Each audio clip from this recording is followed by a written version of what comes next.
Good morning. My name is John McDessie. I'm the interim dean of the St. Thomas University, Benjamin L. Crump College of Law. And boy, does that feel good to say that.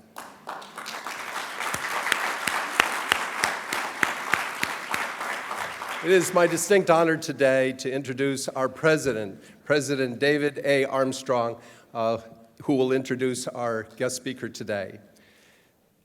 Born and raised in Cleveland, Ohio, President Armstrong received his Juris Doctor from the Cleveland Marshall College of Law. He actually received it at a time that I was there teaching. He received a Bachelor of Arts in Political Science and a minor in accounting from Mercyhurst University. President Armstrong then went on to a career at many different colleges and universities. And through those colleges and universities, which include Thomas More University, Notre Dame College, Mercyhurst University, and Thiel College, he developed a wealth of experience at all levels of academia, both in administration, sports administration. He was a coach. He worked in finances. He worked in admissions. That wealth of experience he brought to us here at St. Thomas, and he has done wonders at the school in raising it way beyond where it has been before. And each year we have witnessed goals that we have not only accomplished but exceeded from the year before. He's been with us for 5 years. President Armstrong is also a nationally recognized speaker in future trends of education, and he speaks around the country. And I'm going to skip the rest because we're more interested in actually getting to our speaker. And so, without more ado, please join me in welcoming President David A. Armstrong.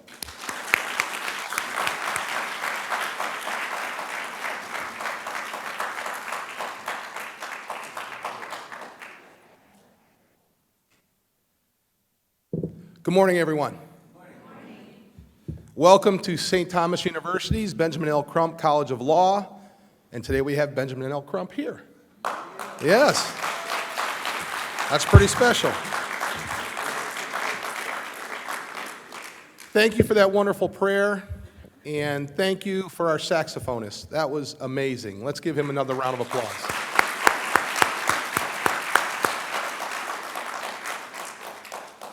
The national anthem always brings tears to my eyes, but yesterday and today brought a lot of tears to my eyes, so thank you. I appreciate that. Goes right to the soul. So just like yesterday, today's a historic day. This is our first law symposium since the new naming, and we have the namesake here, which makes it even more special. You heard me yesterday talk about how and why Ben and I have developed a relationship. And we talk about our love of people, our love of the law, our passion for the words in the Declaration of Independence in the U.S. Constitution. But the last thing, in his book, Open Season, you will see that, is access to economics, access to capital, access to authority, access to decision-making. And that's what we're going to talk about today, and I'm so excited to have this panel.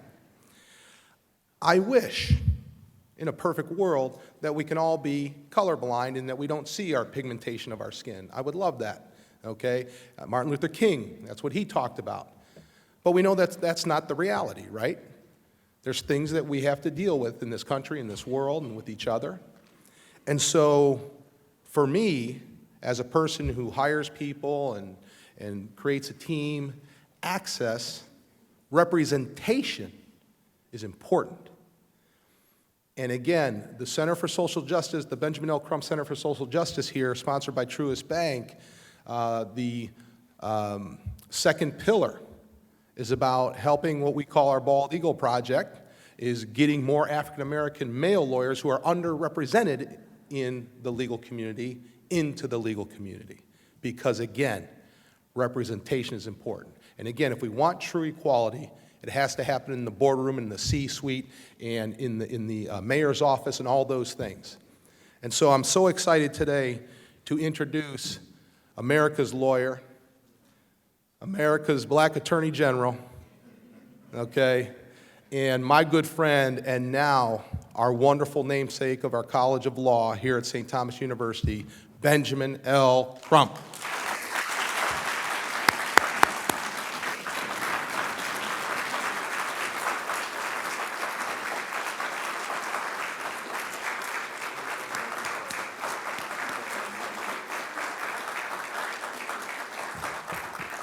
Good morning.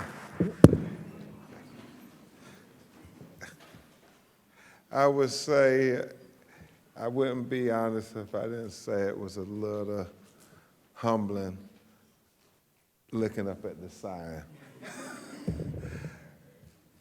I'm so grateful to President Armstrong and to the Board of Trustees here at St. Thomas University to be proactive in moving us all forward as a society to say that we can be better. We can make sure that the highest respect to the humanity in each and every one of us is respected. And so for that, I want to give a big round of applause to President Armstrong and the administration.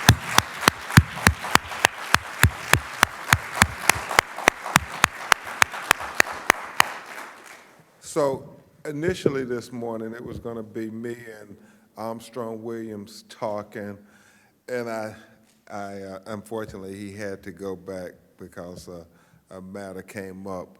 But it was going to be interesting because even though Armstrong Williams and I are dear friends and brothers, we oftentimes have very different philosophies on issues. And so what I'm going to do is try to talk about things that I believe, but also try to give credence to things that I would imagine, had he been here, how Armstrong Williams would try to tell me, no, it's not that clear-cut, Ben Crump. And, I guess the first thing I would start with, and we're going to get to talking about access not only to justice, but access to capital, access, as President Armstrong said, to the decision-making of society in America that oftentimes is controlled in many ways by corporate America and people in the C-suite. And as I talk to many corporations around America, and it's always funny, Robin, they pay me to come and speak, and they know who I am and they know what I'm gonna say, but if they still invite me, I always believe if you get an opportunity to speak truth to power, you do it, no matter what. You always do it, because if you don't do it, the question remains if it will ever be said to the people who need to hear it.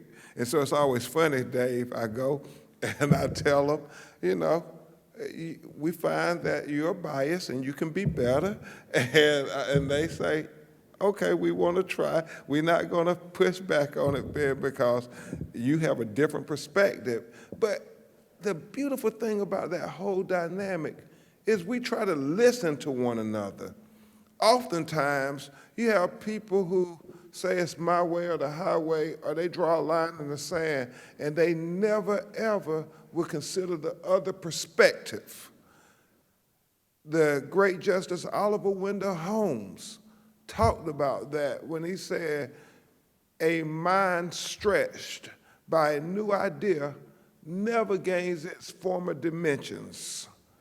And so we should endeavor to all be lifelong learners, and every day have our minds stretched just a little further by a new idea. We should be ashamed if we go to bed and say that I did not come across a new idea today that I had never thought of. And that's what I try to do. It makes you better when you try to learn from other people who don't think like you. John Kozak is here. I want to stop for a second and give a big round of applause to my dear friend, John.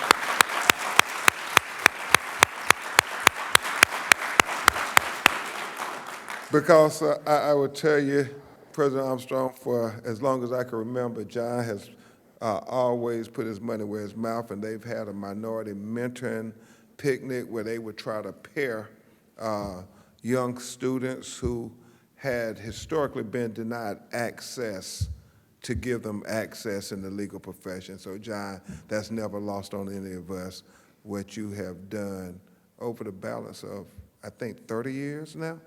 So yeah, give him a round of applause.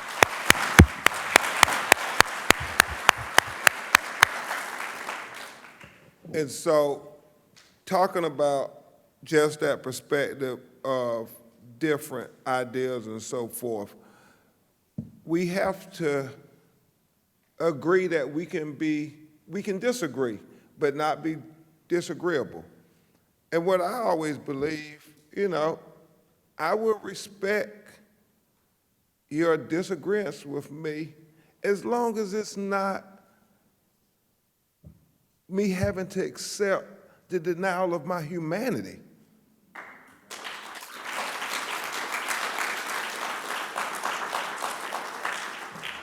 And so a good place to start, I think, is with the tragedy of Tyree Nichols, and we will advance the conversation. His parents happened to be kind enough to be with us yesterday. His mother, Rovine Wells, and his father, Rodney Wells. And remember what Rovine said. She talked about the fact that did any of those officers see the humanity in Tyree? And, Tyree Nichols' case was very difficult on many levels because you had 5 black police officers who, for reasons that are still inexplicable to me, could not see the humanity in this young man who they continued to brutalize. And I had to take a step back because I said, I shouldn't feel this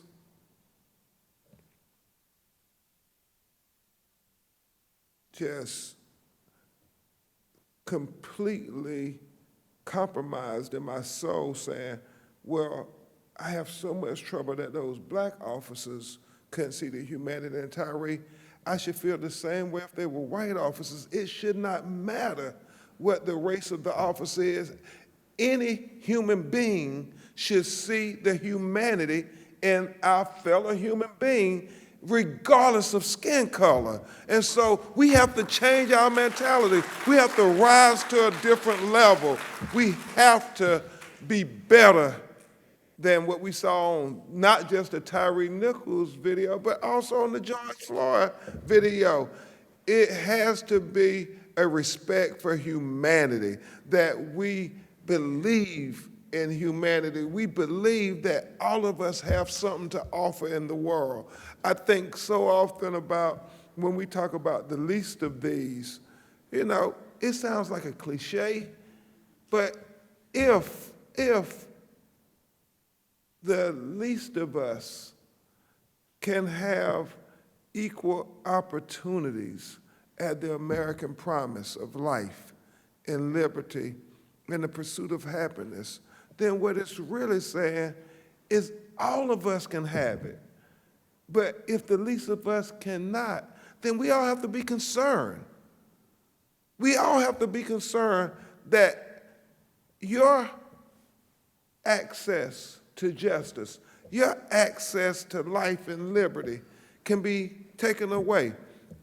I'm on the board of the Innocence Project, and the Innocence Project has these statistics, and they opine and they have documented that at least 100,000 people are sitting in prison who are completely innocent. Now, it's disproportionately people of color, but there are some white people also sitting in prison who are completely innocent. And that's why we have to remind everybody that it's never just about me or one group, but it's always about us. And when you start to stretch your mind, even if I had been conditioned, I grew up in a black community in North Carolina, on the black side of town and that kind of thing. But if I, in my life, thinking the same perspective as when I was a young boy, then how much have I grown? And you have to ask yourself that same question too. How much have I grown? Have I actually listened to other people talk about the things that they find are important in life? I'm never going to be arrogant enough to say, I know everything, I have all the answers. But what I do know is that we can figure them out together if all of us are at the table together with an open mind.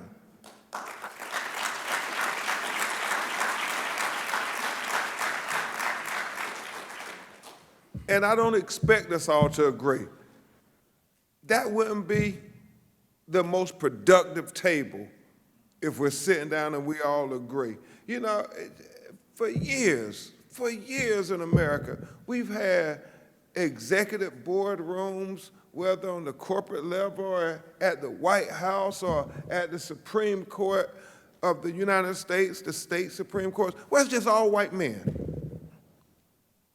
And they come from the same culture, the same background, the same colleges and education institutions. If it was our state, it was always the University of Florida, but St. Thomas is going to change that.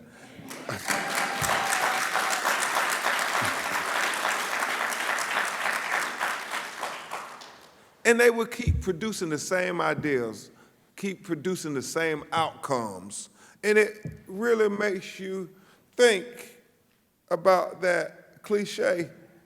You know, the definition for insanity, Father, is if we continue to do the same thing and expect different results. That table has to not only talk about diversity, but it has to show diversity.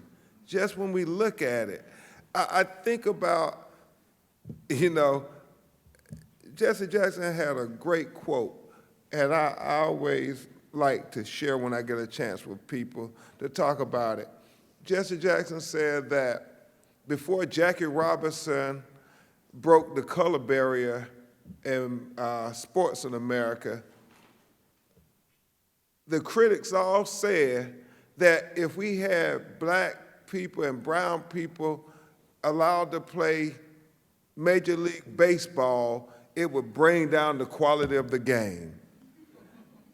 And Jesse Jackson said, the truth of the matter was, we did not know how good baseball could be until we let everybody play. And that's what you have to say. Unless we have everybody at the table, we don't know what we can produce. You know, it's fundamental. If two heads are better than one, then 4 heads are better than 2. 8 heads are better than 4. So if we get all types of people with different perspectives and different philosophies sitting down at the table, and we say, because we're in law school, and we say we got to build this widget and we got to make it better. We go get the widget and we say, this is what we got. This is what has been produced for years, and it's been good. We've been successful. We're at the boardroom table. But you know what? If we are complacent and we stay where we're at, then we will lose our edge, our competitive edge. And if you're at a corporate boardroom, and if you understand anything about corporations as President Armstrong understands, you know, America is a capitalistic society, and free enterprise is built on the fact, can you build a better widget? You know, build a better mousetrap, and the world will be a pathway to your door. And so while you're sitting here, Robin, and you're trying to figure out how to make this widget better if I had everybody at that table, and I know I'm beating a dead horse, but I want y'all to walk away and say, man, I don't want to be at the table with people who look like me, sound like me, come from the same background as me, same culture as me. I want to be challenged.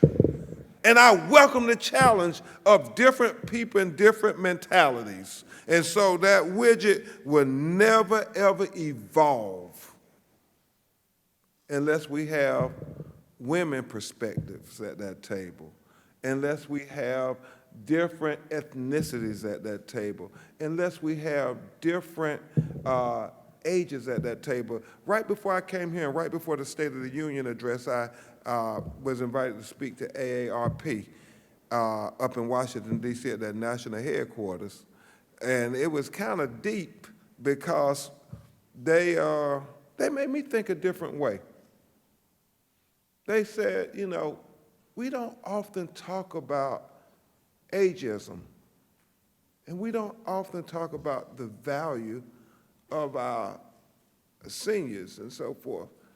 And it kind of stopped me dead in my tracks because I never had really thought about that as a true challenge. And I don't know why, because I'm getting a little older, but you know, you start to think about these things. But John, it was so deep, man, because when I really thought about it, I said, man, in American society today, we tend to give all of the consideration to these young people in the young generation. That's all we keep talking about. But in many societies, like our African ancestry and the Asian ancestry, you know, we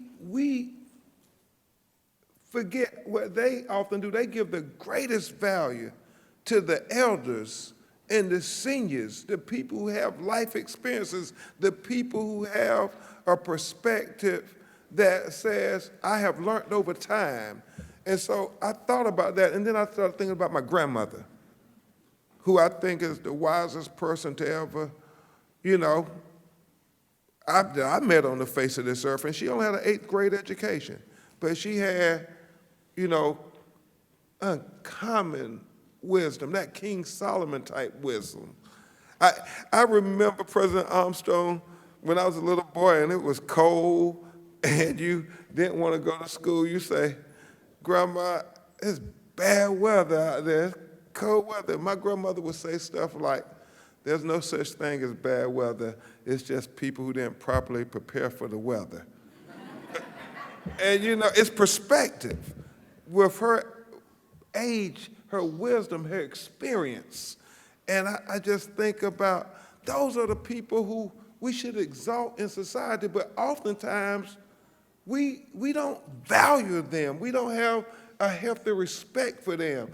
I mean, they especially now with dementia and different aspects of life, instead of trying to spend as much time and gain that wisdom from our parents and our grandparents before they leave us, we oftentimes take it for granted that they're going to be around. And I would tell you, man,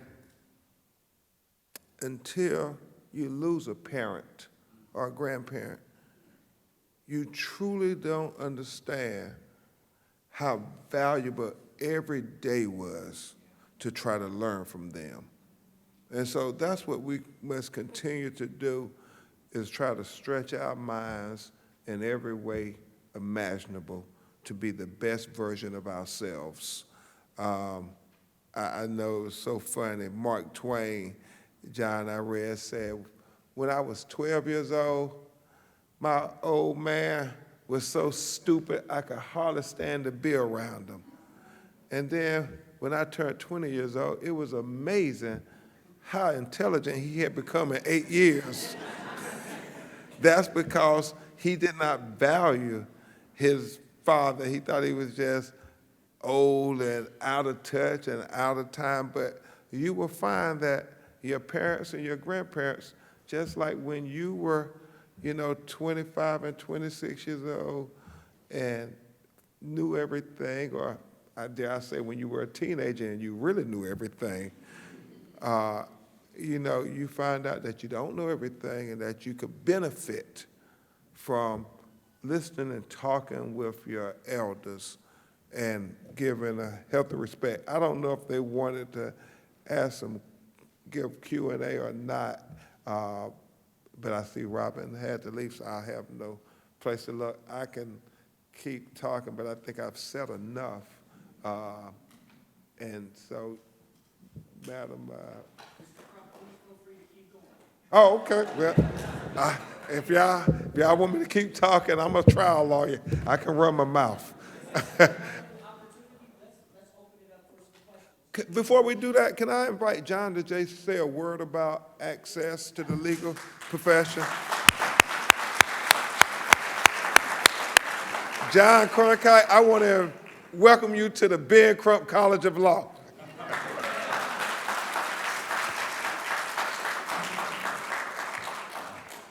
Wow, this is an honor. I knew Ben when he was a young lawyer, and I thought he kept talking to me about the respecting ageism, and thank you. But I'll be brief. I'm very, very proud to be here at the Crump College of Law. That's a long time coming. It's only the second law school in the United States named after a black lawyer, and the other one wasn't too bad either. And I like your challenge. I will just say one thing, and I'll try to be quick. I've tried for the last 30 or 40 years in South Florida to open up access in the legal community, especially to black lawyers, because I respected my mother like you respected your grandmother, and she was a civil rights leader in St. Louis, which was very segregated, meanly segregated. And all the black students here at St. Thomas Benjamin L. Crump Law School have an opportunity between now and Monday to fill out an application for a summer fellowship. We're giving out at least $5,000 to at least 11 people. And so far, last year we had 100 applications. This year we only have 35. And that's ridiculous. So you can get $5,000 if you just fill out an application. And this is one of our supporters, and I'm proud of him. So thank you for inviting me up, and congratulations. I'm so touched. Thank you.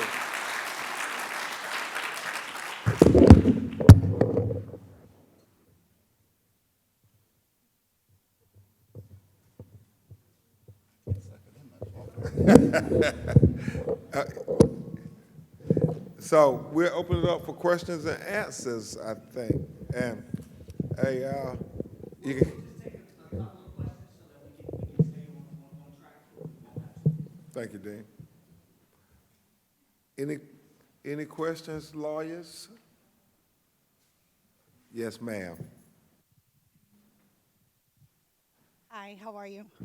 I'm good. Good morning. Good morning. My name is Danielle Guerrero, and I'm an honor to meet you today and to have your name grace our walls. I did want to ask you how important you think intersectionality at that table matters. I think it's critical.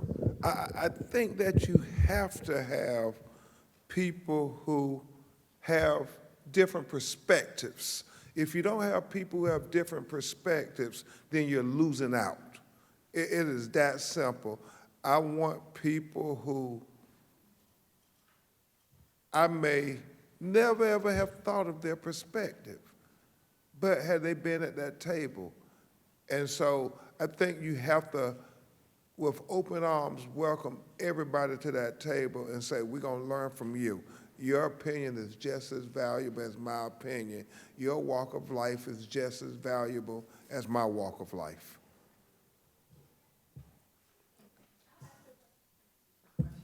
Yeah.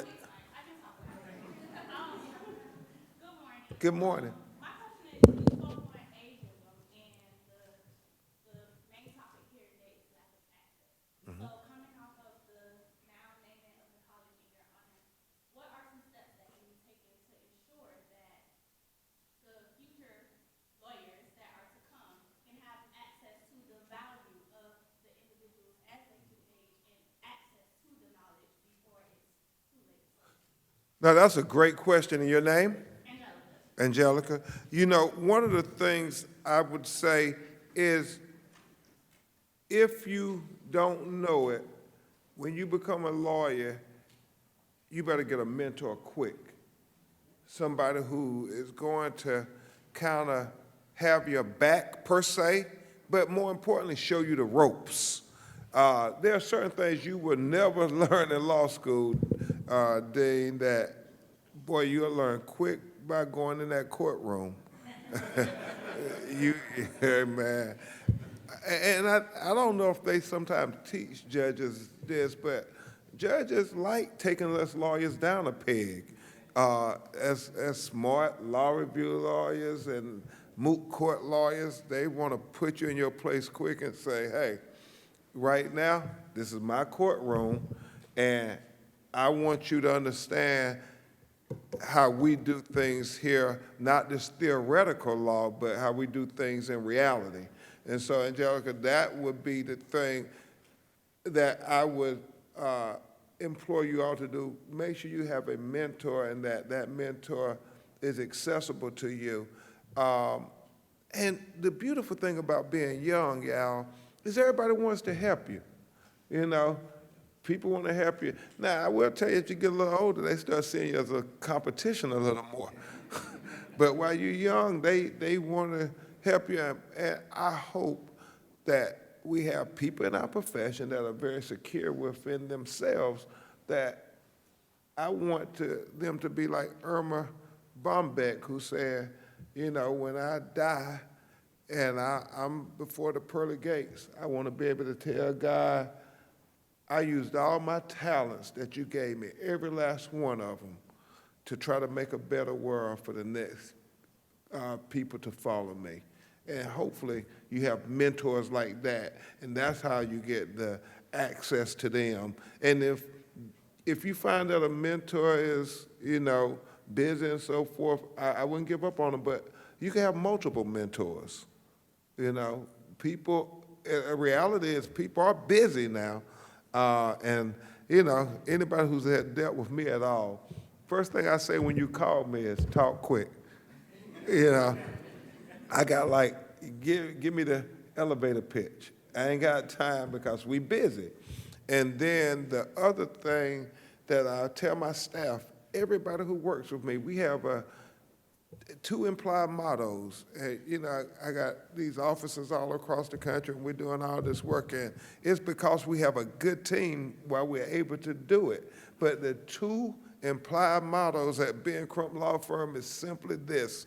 Number 1, keep up. Keep up. Well, I mean, anybody who works with me from a first-year associate to the people who've been with me over a decade, they know it's like the gazelle and the cheetah. You know, when you wake up in the morning, you better be running, because that gazelle, if he want to live, he better run. And that cheetah, if he want to survive, they better be running. And so we have that mindset that we're here for so much time to do as much as we can, make as great of an impact we can before we hand the torch over to you all. And I look forward to handing the torch over to you all, and that's why I'm running so hard right now. And so first thing is to keep up, and the second thing is everything is subject to change at a moment's notice. Can you imagine 2.5 weeks ago, I had no idea that Tyree Nichols even existed. And for the last 10 days, it's kind of consumed everything that I have done every day. It's been consuming, whether it's the White House calling, whether it's Senator Booker and them calling, whether it's the Memphis corporate leaders calling, saying, we're worried that when the video comes out, there's going to be riots and all like this. And so it's subject to change. And that's a good metaphor for life, because everything is subject to change. Even your most well-laid plans are subject to change at a moment's notice. So you have to be adaptable. You have to be ready to roll with the punches, as they say. And don't be afraid of change. Embrace it. Man, technology kick my butt every day. I just keep young, smart people around me. I don't know nothing about social media. I don't know, they say like 2.5 million people follow me on social media. I can't tell you, I'm a little embarrassed by this. I couldn't tell you what I posted yesterday or today, but I know I'm gonna get a lot of people talking to me about, I agree with you, Attorney Crump and everything, so then I gotta go learn, because I trust my staff, I gotta go learn from them, what do we post and what's our perspective? But that's why you gotta keep young, smart people around you. One or two more? No, we're gonna cut it there. Okay. I want you guys to thank Mr. Crump. We're so